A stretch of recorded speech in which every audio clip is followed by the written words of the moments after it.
Welcome to the Army Football Podcast. I'm Sal Interdonato here with my co-host Steve Anderson. We're going to recap Army's big 17-14 win over Air Force and give a little preview to this week's Lafayette game. Army now riding an 11-game home winning streak after the victory over Air Force. They now retain the Commander-in-Chief's trophy.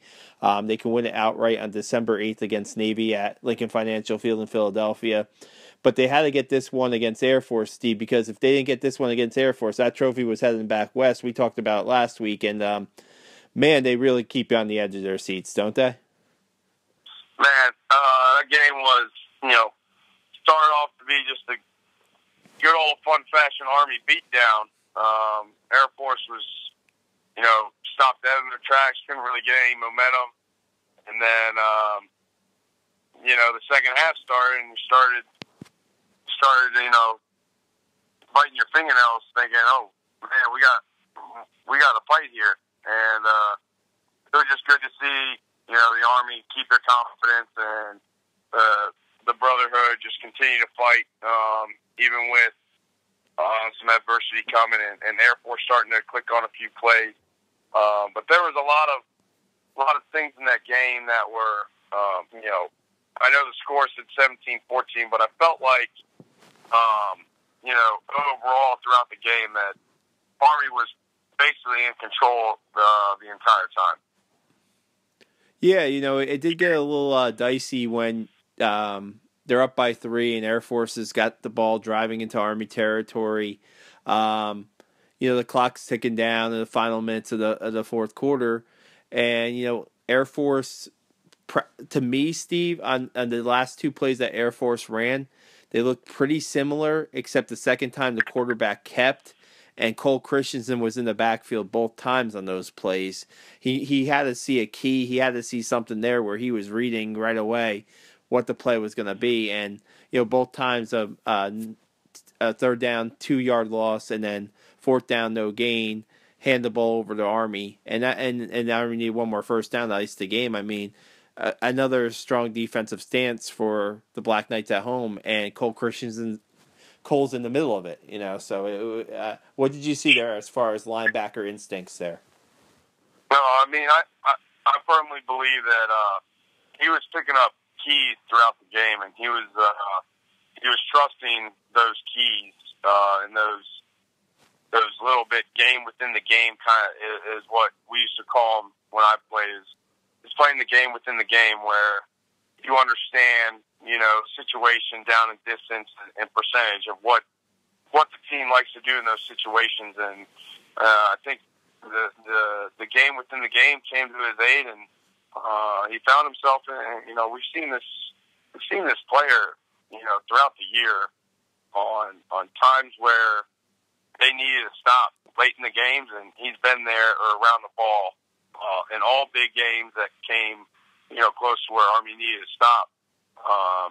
And back-to-back plays there were incredible. I was up in Maryland. I was heading to a wedding that day, and me and my dad and my younger brother were like, "Look, we got to watch this game." So we went to a local watering hole and watched the game there. And of course, I'm in Ellicott City, Maryland, Pasadena, and Navy's not too far down the road, so I'm wearing all my Army gear, of course.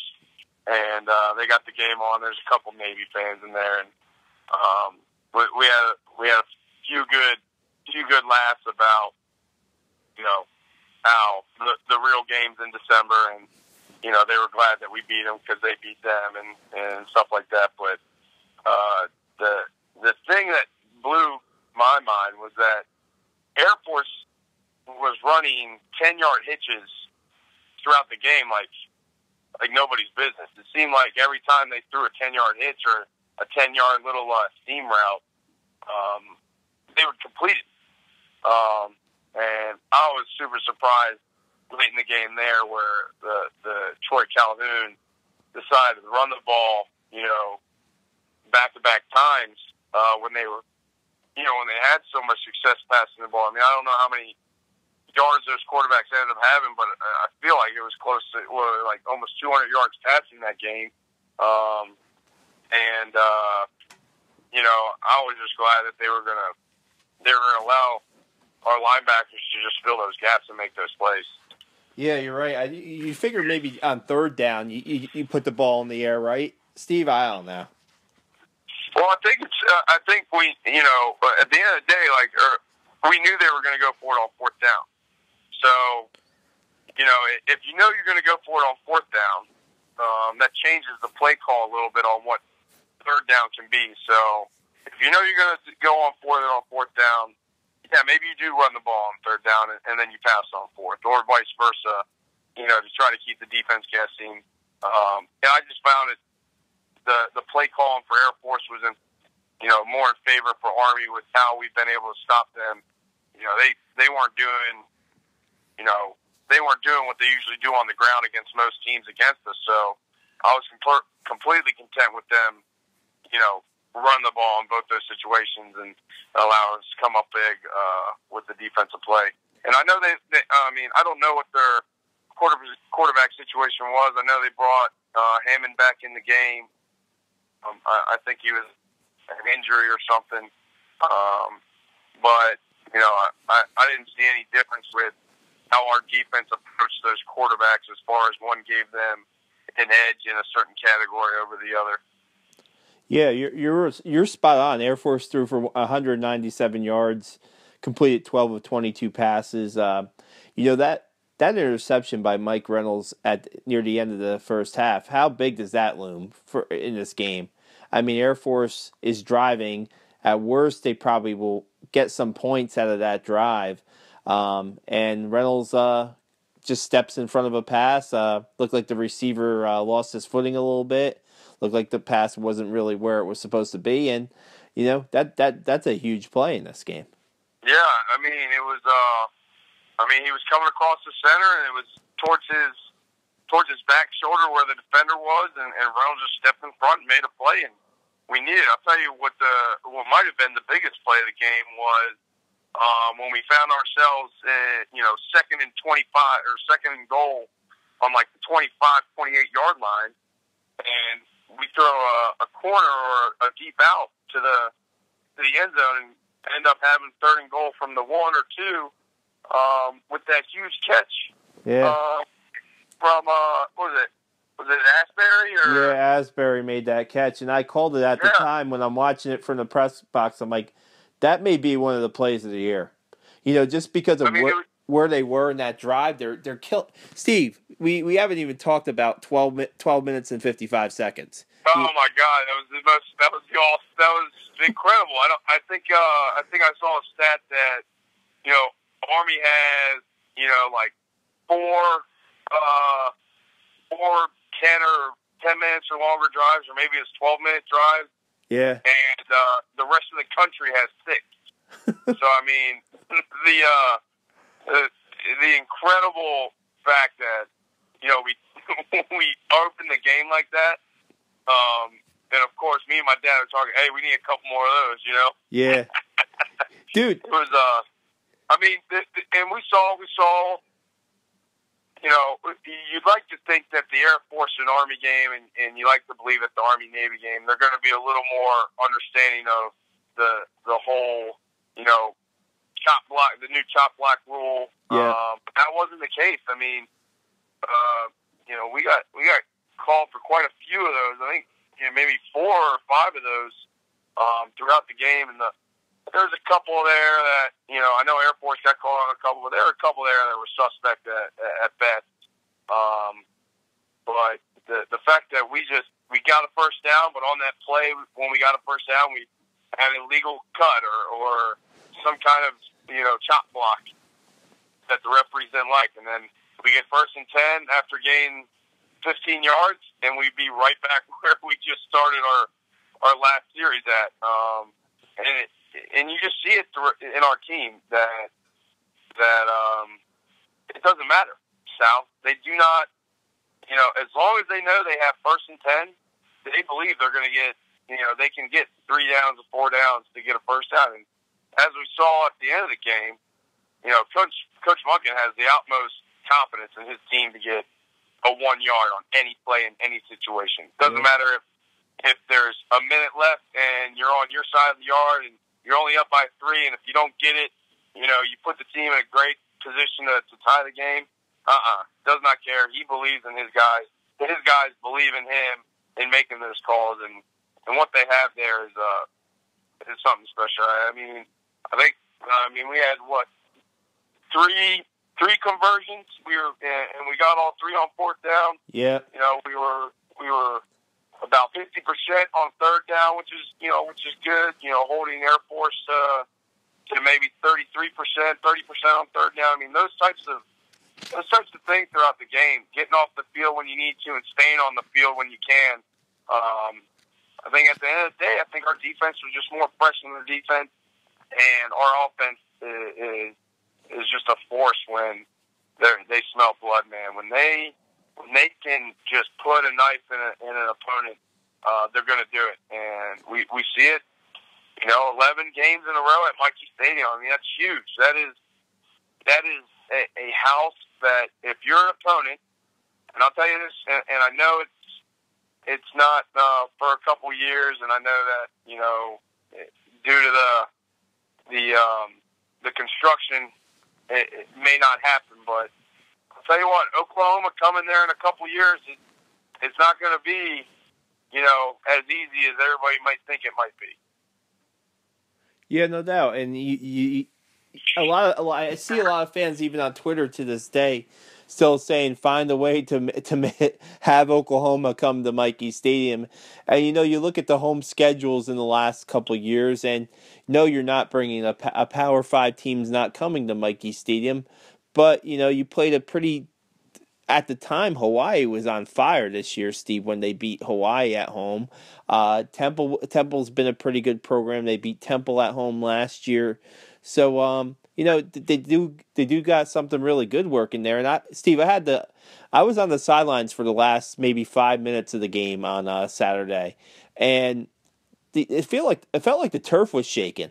It really felt like the turf was shaking when I was on the sidelines, and just the energy from not just the core. All the time we're saying, "Oh, the core." No, this was the fans, and you know what? To be honest with you, Steve, in that south end zone, there were a bunch of Air Force fans that were making a lot of noise too. So it was a great college atmosphere. It really was a great. If you can get that every Saturday at Mikey Stadium with the house packed and the games, Steve, we know Army's always going to play the game down the wire lately at home. They always say it's the best venue to watch a game. It becomes one of the best atmospheres to watch a game. Yeah, it seems like this year we handle teams on the road much better than we handle games at home. I mean, we just like to give the Army fans a show every time they come to watch at Mikey Stadium.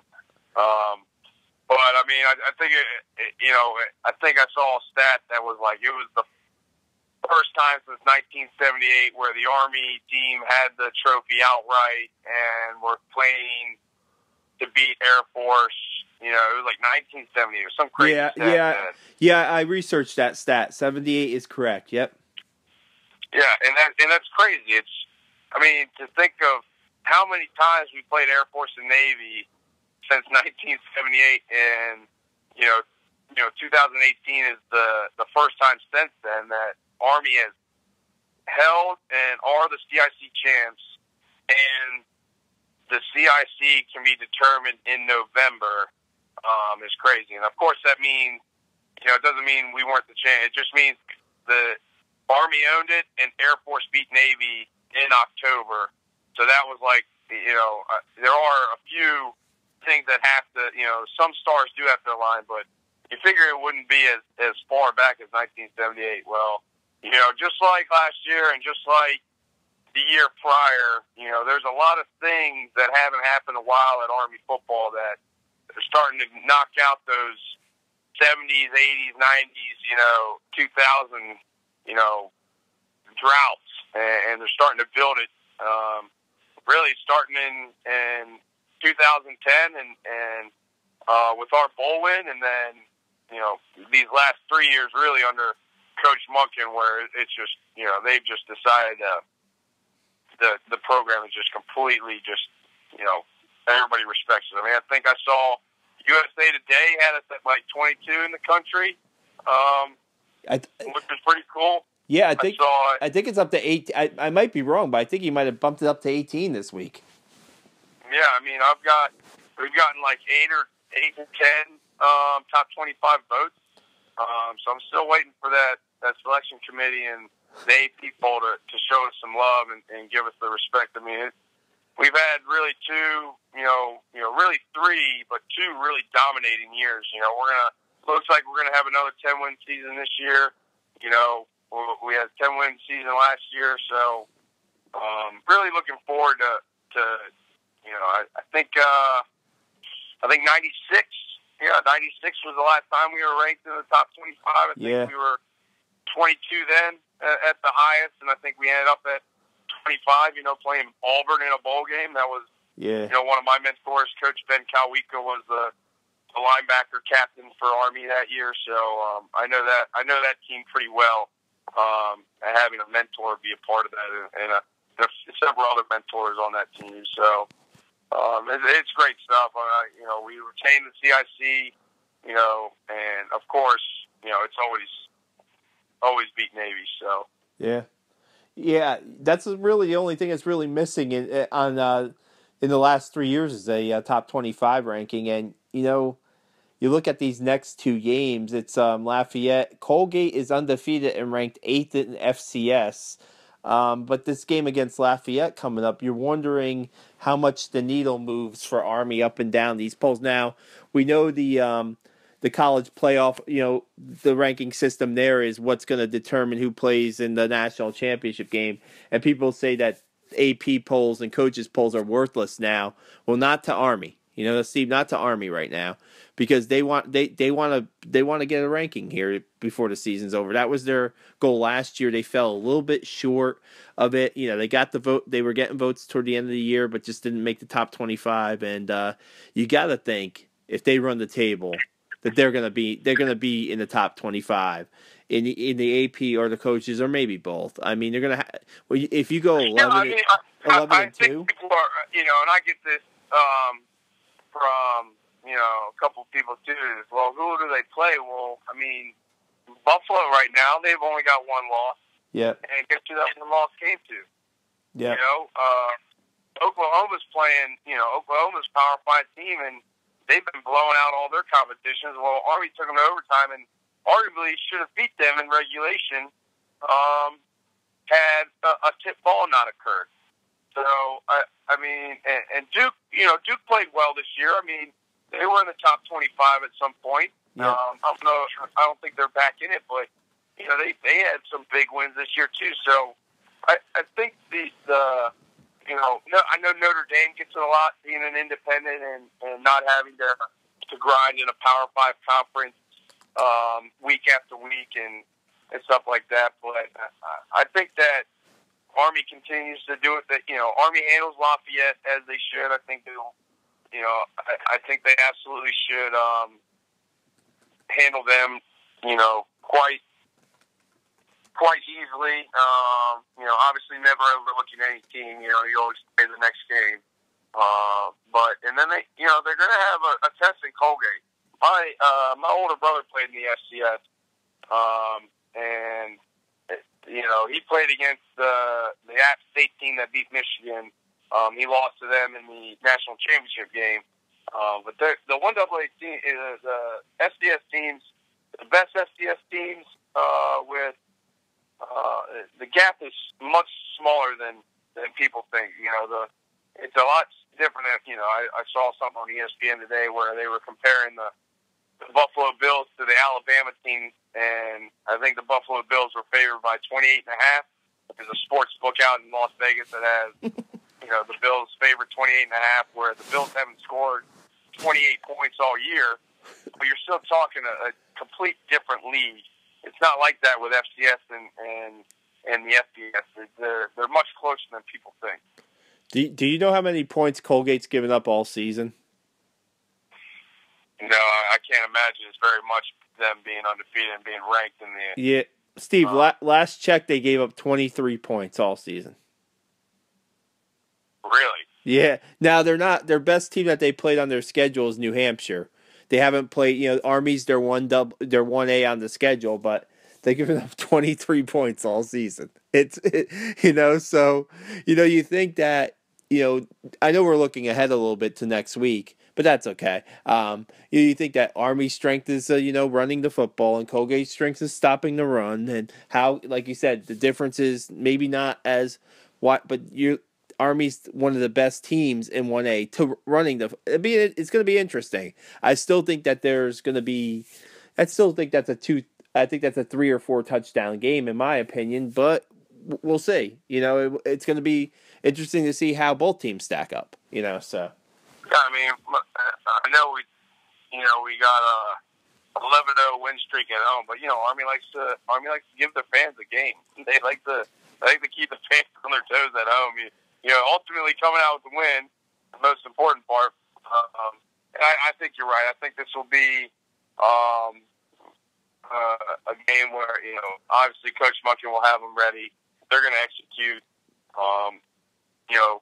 And the guys are going to be ready. I don't think that there's going to be any type of letdown or complacency because these guys they're dialed in, man. They have the goals they want. They know that if they want to be considered serious for a top 25 pick, they're going to have to handle this game pretty seriously and decisively, and leave no doubt that they are one of the teams that deserve to be in the top 25. Yeah, I was just checking out Colgate real quick, and again, this is next week, but in the last 6 games, they've given up 3 total points. Yeah, I saw that they had 5. They gave up 17 points their first game or something. Yeah, and then only 6 points after that with 5 shutouts. So you're talking about they're 8-0, but only 3 teams have scored on them. So it's interesting stuff for next week. Yeah, I'm definitely going to be looking into their defense and finding out what kind of defense they run and see what makes that defense so special. When you have a defense like that, no matter the level, you've got some kind of playmaker that can rush the passer, some kind of playmaker that can run sideline to sideline at the second level, and then you have a playmaker in the defensive backfield that's just a ball hawk. Yeah. And I'm sure they have that. But, again, don't want to get too far ahead of ourselves. That game's at home, too? Yes. Yeah, so that's going to be a great game. And I think the big thing with, with us wanting to do the things we want to do this year, this game for sure it has to be no questions asked to be taken seriously. This, you don't want to look back at the season and handle Colgate, handle Navy, and handle the bowl game, and then not handle this game. And maybe that's the reason why we didn't get into the top 25. Yeah, just wanted to touch on that. Asking Coach Munkin this week about not really coming out and ask him, hey, will you rest things, but what is your mindset? What is your approach, heading into these 2 games against FCS teams with Navy down the road, and how big the Navy game is. And it seems like, Steve, if the trainers say that the guys are healthy enough to play, he's going to play them. And, you look at Kelvin Hopkins, who's been battling a hip injury for a while and had to come out of the game for a play against Air Force, and you could just see he's really toughing it out.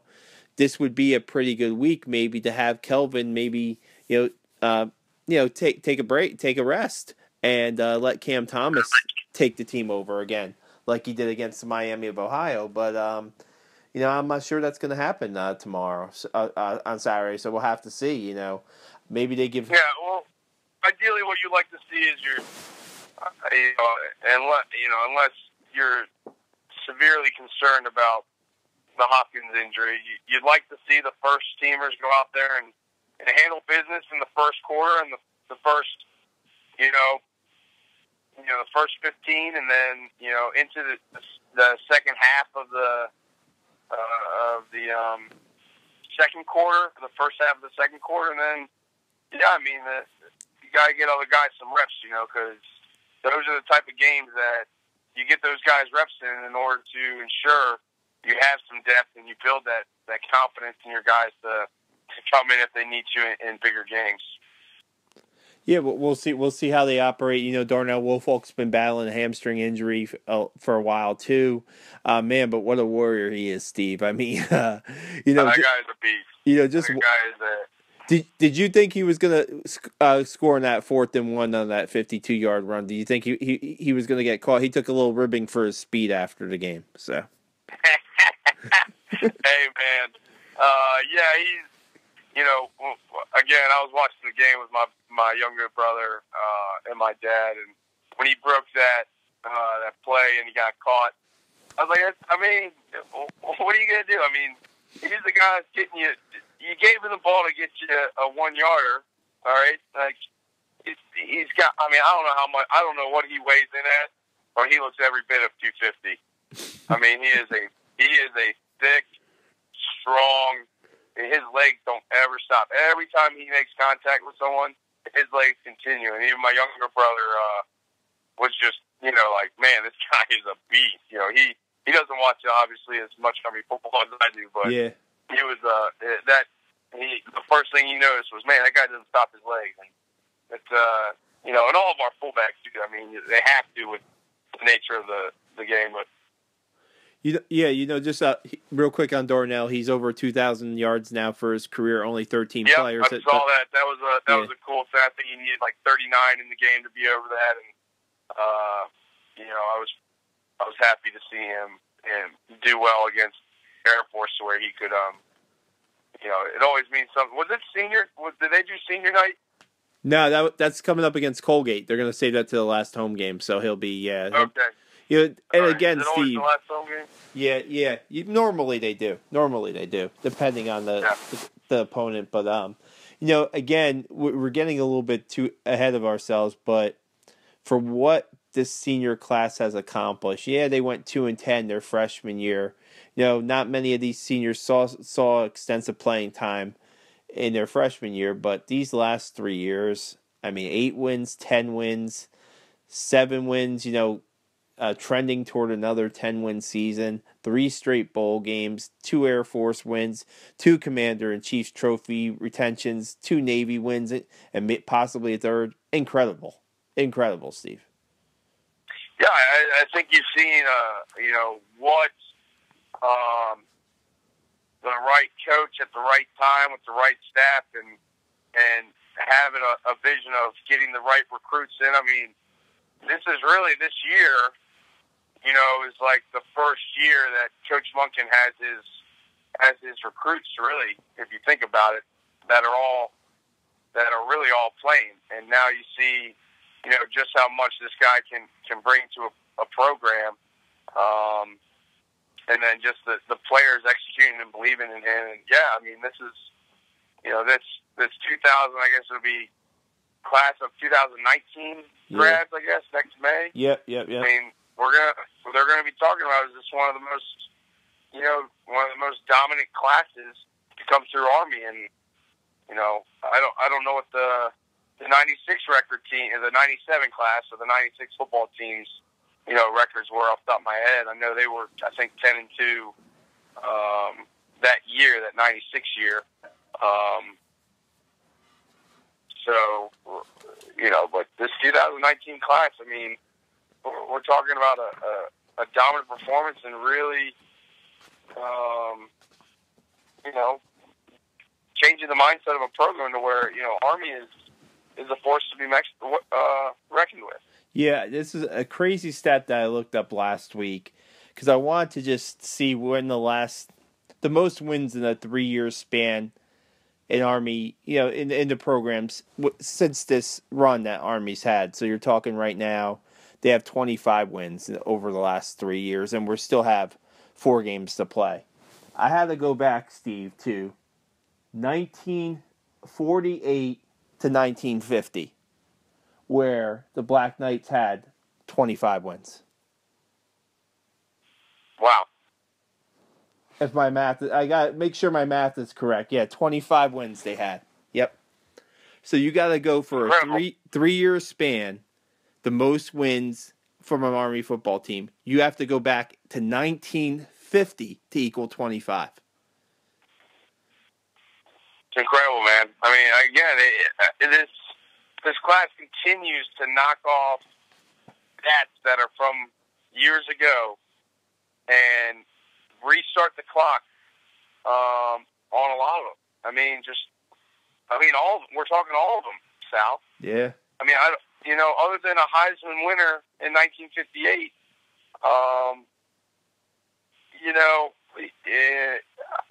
and then a national championship in 1944. I don't know what milestones they can knock off that, other than those two. Yeah, it really is, and it's incredible to watch it's incredible to watch as a fan because, and a previous player because one, it's important for Army to win, and two, these guys are learning an incredible lesson of just how much it takes to sacrifice to be this good.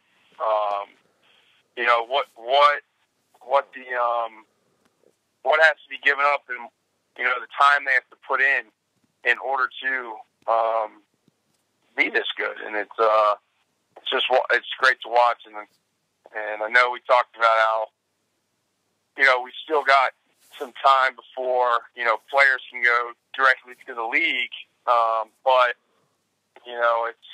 it's good for these guys. I mean, it's good for the program. It's good for fans, and it's just an incredible thing to watch.